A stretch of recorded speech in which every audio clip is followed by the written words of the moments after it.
നമസ്കാരം. S V ജേണലിലേക്ക് ഒരിക്കൽ കൂടി സ്വാഗതം. എപ്പോഴും പറയാറുള്ളത് പോലെ തന്നെ നമ്മുടെ വീഡിയോയുമായി ബന്ധപ്പെട്ടിട്ടുള്ള നിങ്ങളുടെ അഭിപ്രായങ്ങളും അഭിപ്രായ വ്യത്യാസങ്ങളും കമൻറ്റുകളായി രേഖപ്പെടുത്താൻ മറക്കരുത്. ഇന്നൊരു താരതമ്യ പഠനമാണ്.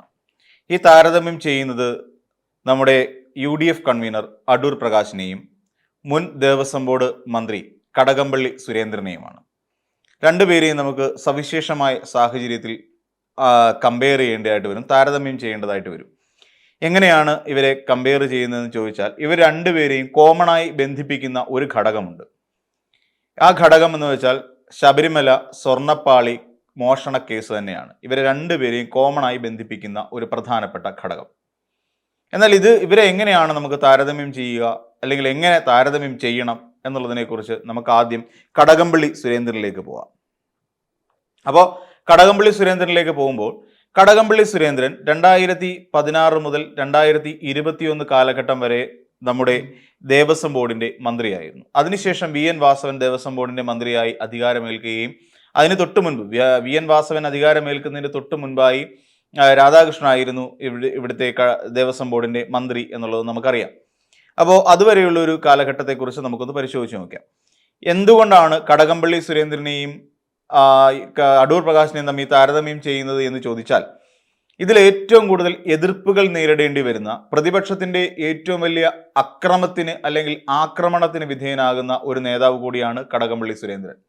തുടക്കത്തിൽ തന്നെ പറയട്ടെ, ഈ പറയുന്ന ശബരിമല സ്വർണ്ണക്കൊള്ളയുമായി ബന്ധപ്പെട്ടുകൊണ്ട് കടകംപള്ളി സുരേന്ദ്രന് ഏതെങ്കിലും തരത്തിലുള്ള പങ്കുണ്ട് എന്ന് തെളിഞ്ഞാൽ, ആ രീതിയിലുള്ള ആരോപണങ്ങൾക്ക് അപ്പുറത്ത് അതൊരു കുറ്റപത്രമാവുകയും തെളിവുകളുടെ പിൻബലത്തോടു കൂടി ഒരു കുറ്റക്കാരനാണെന്ന് ഒരു തീരുമാനം ഉണ്ടായിക്കഴിഞ്ഞാൽ communist Marxist party of India തീർച്ചയായും നടപടി എടുത്തിരിക്കും എന്നുള്ള കാര്യത്തിൽ എല്ലാ പാർട്ടി നേതാക്കന്മാരും ഒത്തൊരുമയോടുകൂടി ഐക്യകണ്ഠേന വാക്ക് തന്നിരിക്കുന്ന ഒരു കാര്യമാണ് എന്നുകൂടി പറയട്ടെ.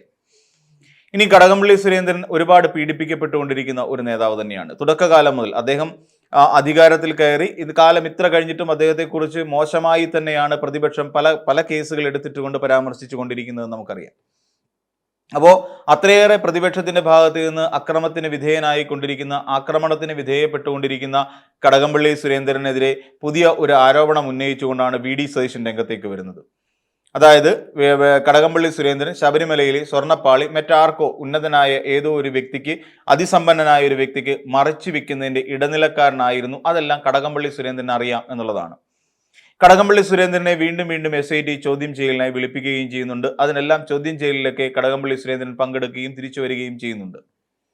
എന്നാൽ ഇങ്ങനെ ഒരു ആരോപണം ഉന്നയിച്ച VD സതീശനെതിരായി കടകംപള്ളി സുരേന്ദ്രൻ ഒരു മാനനഷ്ട കേസ് 10 ലക്ഷം രൂപയ്ക്ക് മാനനഷ്ട കേസ് ഫയൽ ചെയ്യുകയും ചെയ്തു. എന്നാൽ കോടതിയിൽ പോയതിനു ശേഷം മാധ്യമങ്ങൾ പറഞ്ഞിട്ടാണ് ഞങ്ങൾ അറിഞ്ഞത് ഇക്കാര്യം, ആ മാധ്യമങ്ങൾ പറഞ്ഞ കാര്യം ഏറ്റുപറയുകയാണ് താൻ ചെയ്തത് എന്ന് VD സതീശൻ ഒരു ഉളുപ്പുമില്ലാതെ കോടതിക്ക് മുമ്പിൽ സത്യവാങ്മൂലം നൽകുകയും ചെയ്തു എന്നുള്ളത് നമുക്കറിയാം. എന്നിട്ട് അതുമായി ബന്ധപ്പെട്ട് ചോദ്യം ചോദിക്കുന്ന മാധ്യമങ്ങളെ കണിശമായി ചീത്ത വിളിക്കുക, അവരെ ഭീഷണിപ്പെടുത്തുക തുടങ്ങിയ കലാപരിപാടികളുമായി VD സതീശൻ ഇങ്ങനെ കളം നിറഞ്ഞ് ആടിക്കൊണ്ടിരിക്കുന്നു. അപ്പോൾ നമുക്ക് ഇനിയും പറയേണ്ട ഒരു പ്രധാനപ്പെട്ട കാര്യം, കടകംപള്ളി സുരേന്ദ്രന്റെ കാലഘട്ടത്തിലാണോ ഈ പറയുന്ന ഉണ്ണികൃഷ്ണൻ പോറ്റി ശബരിമലയിലേക്ക് എത്തിയത്? അല്ല.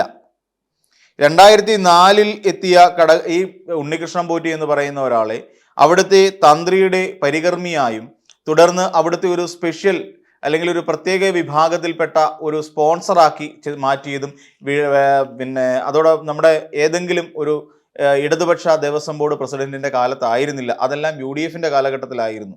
നമുക്കറിയാം, ഇങ്ങനെ 3-4 പേര് കടന്നു വന്നിട്ട് ഏറ്റവും ഒടുവിൽ പ്രയാർ ഗോപാലകൃഷ്ണൻ വരെ എത്തി നിൽക്കുന്നവർക്ക് ആ ഉത്തരവാദിത്വത്തിൽ നിന്ന് പിന്മാറി നിൽക്കാൻ സാധ്യമല്ല. NV ഗോവിന്ദൻ നായരും അവിടെ കുമാരനേരെ അടക്കമുള്ള ഒരു വിഭാഗം ആൾക്കാർക്ക് അവിടെ നിന്ന് ഈ ഉത്തരവാദിത്തത്തിൽ നിന്ന് മാറി നിൽക്കാൻ കഴിയില്ല എന്നുള്ളതാണ് വാസ്തവം.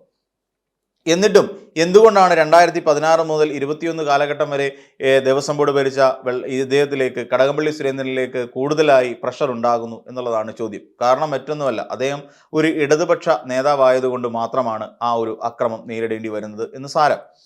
എന്തെല്ലാം വസ്തുതാവിരുദ്ധമായ കാര്യങ്ങളാണ് ശരിക്കും അടിച്ചേൽപ്പിക്കാൻ ശ്രമിച്ചത് എന്ന് നമ്മളൊന്ന് നോക്കേണ്ടതുണ്ട്.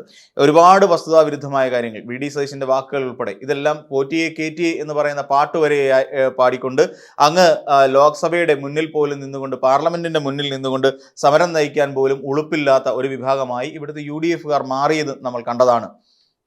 അവർക്ക് മറ്റൊന്നിനെക്കുറിച്ചും പറയാൻ പറ്റില്ല. അവർക്ക് ശബരിമല സ്വർണ്ണക്കൊള്ള മാത്രമാണ് അവരുടെ മുന്നിലുള്ള ഏക പോംവഴിയും ലക്ഷ്യവും. അതിലേക്കുള്ള യാത്രയിലാണ്. എന്നാൽ ഈ പറയുന്ന കടകംപള്ളി സുരേന്ദ്രൻ എത്ര തവണയാണ് ഇയാളെ കണ്ടിട്ടുണ്ടായിരുന്നത്? ഉണ്ണികൃഷ്ണൻ പോറ്റിയുമായി കൂടിക്കാഴ്ച നടത്തിയിട്ടുണ്ടായിരുന്നത്. ഉണ്ണികൃഷ്ണൻ പോറ്റിയിൽ നിന്നും ഏതെങ്കിലും തരത്തിലുള്ള സ്വർണ്ണ വസ്തുക്കൾ അല്ലെങ്കിൽ ഏതെങ്കിലും തരത്തിലുള്ള സമ്മാന പൊതികൾ ഈ കടകംപള്ളി സുരേന്ദ്രൻ വാങ്ങിയിട്ടുണ്ടോ? കടകംപള്ളി സുരേന്ദ്രൻ പറഞ്ഞത് അദ്ദേഹത്തിന്റെ ഒരു കുട്ടിയുടെ ചടങ്ങിലേക്ക് അദ്ദേഹം പങ്കെടുത്തിരുന്നു, അദ്ദേഹത്തിന്റെ അച്ഛനെ കാണാനായി ഒരു തവണ പോയിരുന്നു എന്നുള്ളതാണ്. ഇനിയും എന്തുകൊണ്ട് അങ്ങനെ പറഞ്ഞു, അല്ലെങ്കിൽ കടകംപള്ളി സുരേന്ദ്രൻ അങ്ങനെ ഒരു കൂടിക്കാഴ്ച നടത്തി എന്നുള്ളതിനെ കുറിച്ച് നമുക്കൊന്ന് പരിശോധിച്ച് നോക്കാം. കടകംപള്ളി സുരേന്ദ്രൻ എന്ന് പറയുന്ന ഒരാൾ ആ സമയത്ത് ദേവസ്വം ബോർഡ് മന്ത്രിയായിരുന്നു. ദേവസ്വം ബോർഡ് മന്ത്രിയായിരുന്ന ഒരാൾ ആ കാലഘട്ടത്തിൽ ശബരിമലയിൽ UDFകാർ കയറ്റി വലിയ ആളാക്കി സ്പോൺസർമാരുടെ ഇടനിലക്കാരൻ എന്നുള്ള ഒരു കോർഡിനേറ്റർ പോസ്റ്റ് കൊടുത്തുകൊണ്ട് അവരോധിച്ചത് UDFന്റെ കാലഘട്ടത്തിലാണ്. അപ്പോൾ UDFന്റെ കാലഘട്ടത്തിൽ അവരോധിച്ചുവെങ്കിൽ തന്നെയും അവിടെ ഒരാൾ അത്ര ശക്തനായി നിൽക്കുന്ന ഒരാളെ എങ്ങനെയാണ് ഒരു മന്ത്രിക്ക് സംശയദൃഷ്ടിയോട് കാണാൻ കഴിയുക? ഇതിനു മുമ്പുണ്ടായിരുന്ന ഒരു മന്ത്രിസഭ ചെല്ലും ചെലവും ചോറും കൊടുത്ത് വളർത്തിക്കൊണ്ടുവന്ന ഒരാളായിരുന്നു ഉണ്ണികൃഷ്ണൻ പോറ്റി. അപ്പോൾ ആ ഉണ്ണികൃഷ്ണൻ പോറ്റി ശബരിമലയിൽ ഒരു പ്രത്യേക സ്ഥാനത്തിന് അർഹനായി ഇങ്ങനെ നിൽക്കുന്നു. അയാൾക്കുള്ള ശമ്പളം പോലും അവിടെ നിന്ന് ദേവസ്വം ബോർഡ് ഉദ്യോഗസ്ഥരാണ് കൊടുത്തുകൊണ്ടിരുന്നത്. അപ്പോൾ ശബരിമലയിൽ അത്ര പ്രാധാന്യമുള്ള ഒരു വ്യക്തിയെ കൂടിക്കാഴ്ച നടത്തിയത് കടകംപള്ളി സുരേന്ദ്രൻ നടത്തിയ തെറ്റാണോ ശരിയാണോ എന്നുള്ളതാണ് നമ്മുടെ പക്ഷം. അവിടെ സ്വാഭാവികമായും തന്ത്രിയെ കാണുന്ന പോലെ തന്നെ പ്രാധാന്യത്തോടു കൂടി തന്നെയാണ് പലരും ഈ ഉണ്ണികൃഷ്ണൻ പോറ്റിയെ കണ്ടിരുന്നത് എന്നുള്ള കാര്യം വ്യക്തമാണ്. അപ്പോൾ നമ്മളൊന്ന് ആലോചിച്ച് നോക്കൂ, മുൻ ദേവസ്വം ബോർഡ് വകുപ്പ് വളർത്തി ആളാക്കി ഇവിടെ കൊണ്ടുവന്ന് നിർത്തിയിരുന്ന ഉണ്ണികൃഷ്ണൻ പോറ്റിയെ ശബരിമലയിലെ ഓൾ ഇൻ ഓൾ മാറിക്കഴിഞ്ഞിരുന്ന ഉണ്ണികൃഷ്ണൻ പോറ്റിയുമായിട്ടാണ് ഈ പറയുന്ന ആള് കൂടിക്കാഴ്ച നടത്തിയിരുന്നത് എന്ന് നമുക്ക് വ്യക്തമാണ്. അതും ഉണ്ണികൃഷ്ണൻ പോറ്റിയെ മാത്രമേ അദ്ദേഹം കണ്ടിട്ടുള്ളൂ, അല്ലെങ്കിൽ ഉണ്ണികൃഷ്ണൻ പോറ്റിയുടെ പിതാവിനെ മാത്രമേ കടകംപള്ളി സുരേന്ദ്രൻ കണ്ടിട്ടുള്ളൂ എന്നുള്ളത് യാഥാർത്ഥ്യമായി അവശേഷിക്കുന്നു. ഇനി മുഖ്യമന്ത്രി ഇവിടെ തെറ്റുവല്ലതും ചെയ്തിട്ടുണ്ടോ? മുഖ്യമന്ത്രി ഈ പറയുന്ന പലരും ഇപ്പോൾ UDFന്റെ പലരും ഉയർത്തി കാണിച്ചുകൊണ്ടിരിക്കുന്നത് ഈ പറയുന്ന മുഖ്യമന്ത്രിയും ഉണ്ണികൃഷ്ണൻ പോറ്റിയുമായി അടുത്ത ബന്ധമുണ്ട്, അയാൾ ഒരുമിച്ച് ഒരു വേദി പങ്കിട്ടിട്ടുണ്ട് എന്നാണ് പറയുന്നത്. വേദി അല്ലായിരുന്നു, സെക്രട്ടറിയുടെ മുന്നിലായിരുന്നു ആ പരിപാടി സംഘടിപ്പിച്ചത്. ഭീമ ജ്വല്ലറി അവിടെ ഒരു ഗൂർഖ ജീപ്പ് പോലീസിന് സമ്മാനിക്കുന്ന ചടങ്ങിൽ, അതും 2025 അവിടെ ഉണ്ണികൃഷ്ണൻ പോറ്റി വലിഞ്ഞു കയറി വരികയായിരുന്നു. അതിനുശേഷം മുഖ്യമന്ത്രി അയാളുമായി കമ്മ്യൂണിക്കേഷൻ നടത്തിയിട്ടുണ്ടോ? ഇല്ല. ആ മുഖ്യമന്ത്രിയെ പിന്നിലൂടെ പോകുന്ന മുഖ്യമന്ത്രിയെ തൊഴുതുകൊണ്ട് നിൽക്കുന്ന ഒരു ഉണ്ണികൃഷ്ണൻ പോറ്റിയാണ് നമ്മൾ ദൃശ്യങ്ങളിൽ നിന്ന് മനസ്സിലാക്കുന്നത്. ഈ UDF പ്രചരിപ്പിച്ച ഫോട്ടോയല്ല, ദൃശ്യങ്ങൾ. അതിൽ നമുക്ക് മനസ്സിലാക്കാൻ കഴിയുന്നു. അപ്പോഴും മുഖ്യമന്ത്രിക്ക് ഉണ്ണികൃഷ്ണൻ പോറ്റിയായിട്ട് നേരിട്ട് ഇടപാടുള്ളതായി എവിടെയും നമുക്ക് വ്യക്തമാക്കാൻ പറ്റിയ ഉപോത്ബലകമായ തെളിവുകൾ യാതൊന്നുമില്ല. അപ്പോൾ നമ്മൾ ആദ്യം ഇതിനകത്ത് മനസ്സിലാക്കേണ്ട ഒരു കാര്യം എന്ന് വെച്ചാൽ, കടകംപള്ളി സുരേന്ദ്രൻ ഉണ്ണികൃഷ്ണൻ പോറ്റി എന്ന് പറയുന്ന ഒരൊറ്റ വ്യക്തിയുമായി മാത്രമേ കൂടിക്കാഴ്ച നടത്തിയിട്ടുള്ളൂ. അതും പല സമയങ്ങളില്ല, ഏറി വന്നാൽ 2-3 തവണ മാത്രം. അതിൽ കൂടുതൽ ഉണ്ണികൃഷ്ണൻ പോറ്റിയും ഈ മുൻ ദേവസ്വം ബോർഡ് മന്ത്രിയായിരുന്ന കടകംപള്ളി സുരേന്ദ്രൻ എന്ന് പറയുന്ന CPM നേതാവും തമ്മിൽ അധികമൊന്നും കൂടിക്കാഴ്ച നടത്തിയിട്ടില്ല. ഒന്നുകിൽ അവർ രണ്ടുപേരും, അതല്ലെങ്കിൽ അവരുടെ പിതാവുമായി മാത്രം നടത്തിയ കൂടിക്കാഴ്ചകൾ മാത്രം. ഇനിയും അടൂർ പ്രകാശിലേക്ക് നമ്മൾ വരികയാണ്. എന്തുകൊണ്ടാണ് താരതമ്യം ചെയ്യുന്നതെന്ന് ചോദിച്ചാൽ, ഇന്ന് UDF കടകംപള്ളി സുരേന്ദ്രൻ നിരന്തരം അന്വേഷണം നേരിട്ടുകൊണ്ടിരിക്കുന്ന സാഹചര്യത്തിലാണ് ഇങ്ങനെ ചോദ്യം ചെയ്യലുകൾ, പിന്നെ പ്രതിപക്ഷത്തിന്റെ കടന്നാക്രമണങ്ങൾ, ഇതെല്ലാം നേരിട്ടുകൊണ്ടിരിക്കുന്ന സാഹചര്യത്തിലാണ് ഇങ്ങനെ ഒരു കാര്യം, അതായത് ഈ ഒരു താരതമ്യത്തിന് ഞാൻ മുതിരുന്നത്. ഇനി മറ്റൊരു കാര്യം, അടുത്ത വരുന്നത് അടൂർ പ്രകാശാണ്. അടൂർ പ്രകാശ് കടകംപള്ളി സുരേന്ദ്രനെ അപേക്ഷിച്ച് നോക്കുകയാണെങ്കിൽ കൂടുതൽ തെറ്റുകൾ ചെയ്ത ഒരാളാണ് എന്ന് നമുക്ക് മനസ്സിലാക്കാൻ സാധിക്കും. എന്തുകൊണ്ടാണ് എന്ന് ചോദിച്ചാൽ, ഇതുവരെയായി, അതായത് നമ്മൾ കണ്ട ചിത്രങ്ങളെല്ലാം അടൂർ പ്രകാശിന്റെയും അതോടൊപ്പം ആന്റണി, ഇനിയും കൂടാതെ ഗോവർദ്ധൻ, അതോടൊപ്പം തന്നെ സ്മാർട്ട് ക്രിയേഷൻസിന്റെ ഉടമ പങ്കജ് ഭണ്ഡാരി തുടങ്ങിയ ആളുകൾ ഇതിനകത്ത് ഉൾപ്പെട്ടിട്ടുണ്ടായിരുന്നു. അതായത് വളരെ കൃത്യമായി പറഞ്ഞാൽ, ഉണ്ണികൃഷ്ണൻ പോറ്റിയുമായിട്ടുള്ള കൂടിക്കാഴ്ച മാത്രമല്ലായിരുന്നു അടൂർ പ്രകാശ് നടത്തിയിട്ടുണ്ടായിരുന്നത്. ഉണ്ണികൃഷ്ണൻ പോറ്റിക്കൊപ്പം ഇന്ന് ആരൊക്കെയാണോ സ്വർണ്ണക്കടത്തുമായി ബന്ധപ്പെട്ട് പ്രതിസ്ഥാനത്ത് നിൽക്കുന്നത് അവരെല്ലാവരുമായി അടൂർ പ്രകാശ് കൂടിക്കാഴ്ച നടത്തിയിട്ടുണ്ടായിരുന്നു. ഉണ്ണികൃഷ്ണൻ പോറ്റിയുമായോ അദ്ദേഹത്തിന്റെ കുടുംബാംഗങ്ങളുമായി മാത്രമല്ല, പങ്കജ് ഭണ്ഡാരിയുമായും അതോടൊപ്പം തന്നെ നമ്മുടെ ഗോവർദ്ധനുമായും ഈ പറയുന്ന അടൂർ പ്രകാശിന്റെ ബന്ധമുണ്ടായിരുന്നു. എന്തുകൊണ്ടാണ് അത് അന്വേഷണത്തിന്റെ പരിധിയിൽ വരാത്തത്? അല്ലെങ്കിൽ എങ്ങനെയാണ് കൂടിക്കാഴ്ചകൾ സംഭവിച്ചത്? അടൂർ പ്രകാശിന് അറിയാവുന്ന ചില കാര്യങ്ങളുണ്ട്. ഈ കടകംപള്ളി സുരേന്ദ്രൻ ഒരു ഘട്ടത്തിൽ പോലും ഉണ്ണികൃഷ്ണൻ പോറ്റിയിൽ നിന്ന് എന്തെങ്കിലും സമ്പത്തോ ഗിഫ്റ്റുകളോ ഒക്കെ വാങ്ങുന്നതായി എവിടെയും കണ്ടിട്ടില്ല എന്ന് ഞാൻ നേരത്തെ പറഞ്ഞു കഴിഞ്ഞു.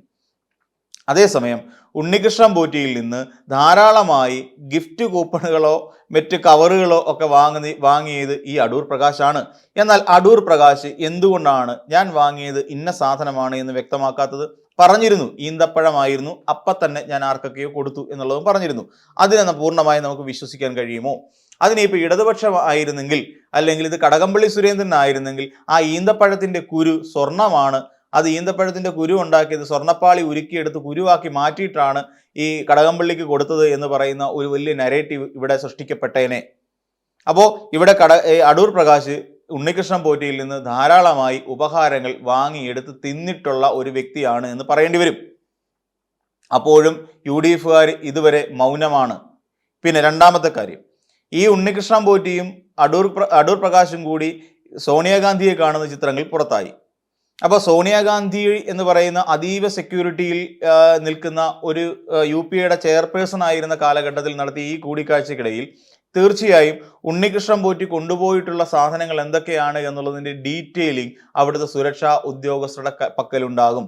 ആ കൊണ്ടുപോയിരിക്കുന്ന ഓരോ ഉപഹാരങ്ങളും കൃത്യമായി സ്കാൻ ചെയ്തതിന് ശേഷമായിരിക്കും നേരെ സോണിയാഗാന്ധിയുടെ അരികിലേക്ക് കൊടുത്തു വിട്ടിട്ടുണ്ടാകുക.